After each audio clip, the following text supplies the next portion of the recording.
Hey, hello, happy people, and welcome to my Storm in the Room review for Steven Universe. And man, let me tell you, this episode was amazing. You've probably already heard it from many other people on YouTube, but man, this episode was really good. Like, it was super emotional. It got a lot of development for Steven. It was all around an amazing episode. The people who are calling this filler right now needs to get the hell out of here. But before I do get any further into that, let's get into the episode. So the episode starts off with Connie and Steven hanging out, and Steven is still in the zoo outfit, which is, I guess, a nice indication of how much time has passed since Steven's dream and the new crystal gems in this episode. Other than that, I don't really know why he'd still wear the zoo outfit, because I wouldn't say, like, the zoo arc was a traumatic experience for him. Maybe it was, but at least it must have left an impression on him. So I don't know why he would keep the zoo outfit on for this long, but either way, the Gems and Greg are putting the car wash sign up that Lapis, Peridot, and Connie made in the new crystal gems. And Connie starts wondering about where her mom might be because she's not picking up her phone. Steven says to Connie that it's okay for her to stay. She can stay as long as her mom is out. But Connie says that she wants to give Steven space after everything that went down in the zoo arc. But as we see later, and Steven does respond jokingly to this by saying that the last thing he needs right now is more space.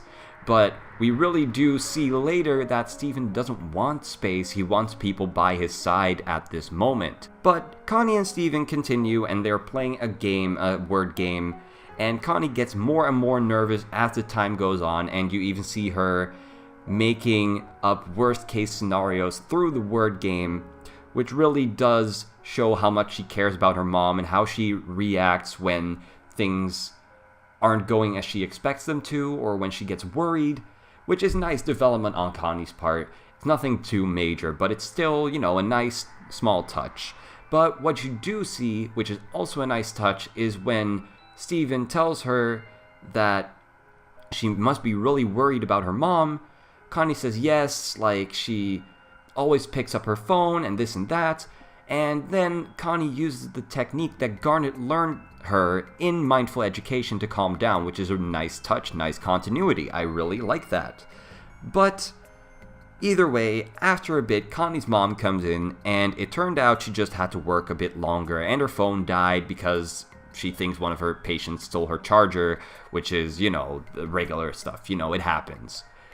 So nothing really turned out to be majorly wrong or anything. But when Connie and her mom leave, the mom says that Steven did come back from the spa, and Connie corrects her to say he came back from space, which was a nice joke. But what I do also get out of this is that, every magical gem thing still goes a little bit over mom's head, but Connie can be way more open with her about it, which is a nice development that we don't get to see. I really hope we do get some more light on that in the future. But either way, after Connie and her mom leave, Steven is left behind, and he starts staring at the painting of Rose.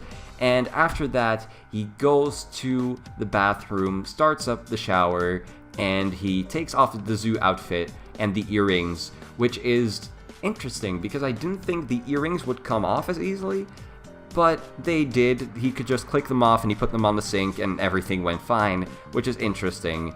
But I do think, it would have been weird to have him wear the earrings all the time, and it would mark a good end for this arc.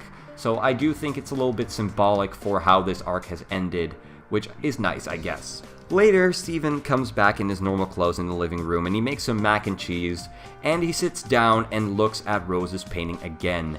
And at this point, you really do start to notice that things might be going down in just a little bit, but Steven is there, he's a little bit awkward, so he goes outside, and he starts eating his mac and cheese there, and it starts raining for a little bit, and he says, this is nice, I could get used to this, and then it blows into an all-out storm, and Steven goes back inside. Now, this is the point where everything starts to get really emotional. Steven starts wondering, again, looking at Rose's painting, if it's even her, if it's even Rose up there, if Rose is even who everyone makes her out to be, always kind, always smiling. He just wanted to know the truth. He wanted to know the real Rose. And then the room of Rose, of Steven, opens up in the temple. Steven's gem starts glowing. He goes inside, and as we probably all expected, Steven summons Rose, even though he does say he realizes that she's not real. The moment Rose appears, Steven already starts blushing, and he doesn't know how to feel about seeing Rose, but Rose says it's okay, and immediately asks what Steven wants to do. Then Rose and Steven play a game based on Lonely Blade, and man, I must say, seeing how Steven reacts to Rose, it was really interesting, and it was really nice to see them sort of meet for the first time in a sense. Even though they haven't really met, which still makes the whole thing that Steven has lost his mom and has to live up to her legacy, it still makes everything about that plot thread relevant. It doesn't disregard any of that, any of the development that has been before that, because Rose technically isn't alive. The moment when Steve wins the game that they were playing, Rose acts almost like Steven's a really small child, which I kind of find odd because she kind of goes like, "Yay, you won." And, you don't say that to a 13-year-old. Like, Steven's supposed to be 13, right? I mean, I can't speak for everyone, of course. Rose is a little bit different, but when I was 13, my parents didn't talk to me like that. So I'm pretty sure that was just like over the top by Rose, but I didn't know really how to feel about it. I didn't really like it very much, how she did that. But after that, Steven starts wondering what else kids do with his parents, which also goes to show how Steven hasn't really, had a normal life with his parents, and he doesn't know what to do with Rose. Later, he decides to play some sports anyway with Rose, and when Rose throws the ball to Steven and she says, "Nice catch, son," I just couldn't help but feel really weird about it. Just hearing Rose say, "Nice catch, son," just seemed really weird to me. Like, that could be how this whole thing with Rose felt to me. It just felt weird, Just seeing her interact with Steven, even though we thought that was impossible, it's really strange, but also really nice at the same time. Then Rose starts going on this sort of weird over-the-top monologue about how sports are beautiful and whatnot. And I mean, I know Rose loves the Earth, humans, and everything related to it, but Jesus, this really felt like it did really feel too much. It didn't really feel natural to me. Like, no one would ever say that. I mean, it is still Rose we're talking about, I know that, but it was just a little bit too much. I think they could have handled that a little bit differently, just having her express her love for sports, but just in a little bit different way, not like this mumbo-jumbo about everything being so complicated and yet exactly the same. Like, it just didn't really make sense to me how over the top that was. But Steven and Rose share a little laugh, and Rose calls Steven to sit next to him, and now this is the point where emotional curveballs are thrown at you right and left, and everything starts to go down. Steven says to Rose that he heard all these great things about her, and when he looked at her painting in the temple, he'd feel inspired and reminded of how much of a legacy he had to uphold, and, hearing everything about Rose, you can't really blame him. But what I find really big is that he considered dyeing his hair pink in his mother's honor. What? That just really, that was some major development. That goes to show how much respect he has had for Rose for so long, going as far as dye his hair pink. The thought of that just made me feel weird, like many other things in this episode. Seeing Steven with pink hair would be interesting, to say the least. But with that, Steven puts his head on Rose's leg, and oh man, that hit me right in the feels, like when he starts crying, and saying that this is nice, and they should have done that before, and it just really goes to show how much he misses having a mother figure in his life.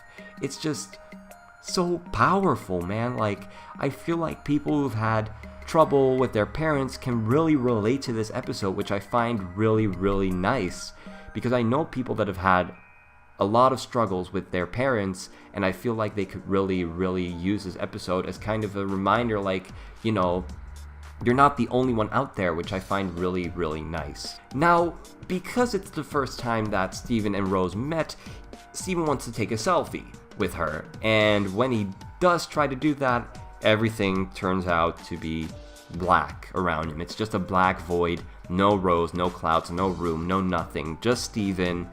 And he realizes that it's all just talking to himself, that he's just talking to himself, and that nothing of it is real. And this is where the tone dramatically changes for Steven and Rose's interactions, because when Steven says to Rose, "You're not my real mom," and she says, "I'm not?" she responds with, "I'm not," as in a question. She wasn't aware that she isn't actually Steven's mom, but she's just made up by the room. And now this can mean two things, which I want to make a video on in the future, but I feel like this could mean that either maybe it is actually Rose communicating through Steven's gem, and at the same time, you know, talking to him in the room, but only in the room.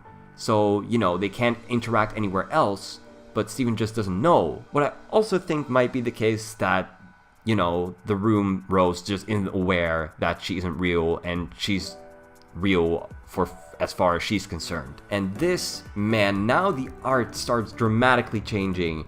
Everything starts to go down. Steven says that he learned about Rose's secrets and mentions how Bismuth was locked away by Rose inside Lion, and I really like that he mentioned Lion, which really makes me hopeful for another Lion episode in the future. But he also mentioned how Rose never told Garnet or Pearl about it, but also how Rose shattered Pink Diamond, and that all of Homeworld pretty much has it out for Earth, the Crystal Gems, and him, while she just disappeared on him. And you can really see the development coming with this moment, because you really start to see that Steven really blames Rose for leaving him, for leaving Garnet, for leaving Pearl, leaving Greg, leaving Amethyst, leaving everyone. He lets all of his emotions out, and he finally says that he knows what Rose is: a liar. Steven says that he thought she never wanted to hurt anyone, but ended up hurting everyone instead. That the Gems and Greg don't know what to do without her. Steven wonders if all of them mattered less than running from her mistakes. And man, just hearing Steven say that was just, man, oh man, like, whew, it was, like, I cannot stress this enough, and I may sound like a broken record at this point, but it is so powerful. This episode is so powerful. Everything that Steven says is pretty much everything that a lot of people have talked about, theorized, whatever. I think that with this episode, all of those claims can finally be put to rest, you know, because they have been mentioned in the show. But here is, you know, where the arguably biggest development happens for Steven in this episode. He says that all of that is why he's here. That Rose made Steven so she wouldn't have to deal with her mistakes. And this moment, this particular moment, is the moment that has been so perfectly built up since Bismuth, and it just shows all of the fear, questions, anger, everything that Steven has about Rose.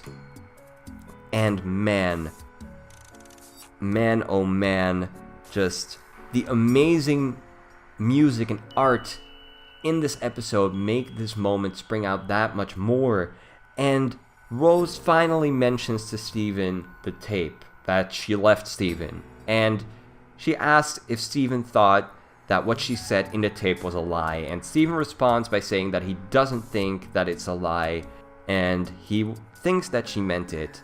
and Rose and Steven share a hug, and Steven accepts that Rose didn't want Steven to deal with her problems, but he has to anyway, since she is a part of him now. And Steven grasps Rose very tightly. You can see that hug, those small amounts of frames where you can see his eyes closing, him just hugging his mother, and then she disappears in the clouds of smoke. And at that point, Steven, much like the audience, much like me at least, was feeling like, oh man, this is really heavy stuff. This is some heavy stuff for a 13-year-old kid. And Steven heads back into the temple, and he is about to lie down and, face away from everything when Greg and the gems get back, and they don't have the rubies. I expected it, but they don't have the rubies. I hope that, since the sign putting up, since, the time that passed since the new crystal gems and this time, it seems way too little time or way too much time to put up a sign and not be back way before Steven even goes into Rose's room. So I was hoping that maybe they went to pick up the rubies anyway, but they didn't. They just got a pizza, and, that's fine, but I'm wondering how that is going to affect them in the long run, if the rubies are going to be some major trouble for them in the future. Maybe the diamonds discover the rubies or whatever, but the gems and Steven share some pizza with Greg too, and then the episode ends. And can I just say that this was one of my favorite episodes from this season, because it just gives so much development for Steven. I think this is so much needed development for our main character, and I think these events of this episode are gonna affect him throughout the series. And as such, I don't think you could consider this episode anywhere near filler. Anywhere near filler. People are calling this episode filler. This episode is not filler. This episode heavily develops the most important character, the main character, Steven. Like, if you do not understand this, why do you even watch this show? I know many people have said it, and I will say it again. This episode is not filler. But with that said, that begs the question though, what did you guys think of this episode? Be sure to leave your thoughts in the comments below and leave a like and subscribe. It really helps out and I really appreciate it. But with that said, also leave some thoughts for me on this review, what you thought about it, how I could improve on it. But with that said, I want to thank you guys so much for watching, and stay tuned for more Steven Universe theories, reviews, and analyses coming up, and other stuff too. So I want to thank you again for watching, and peace out.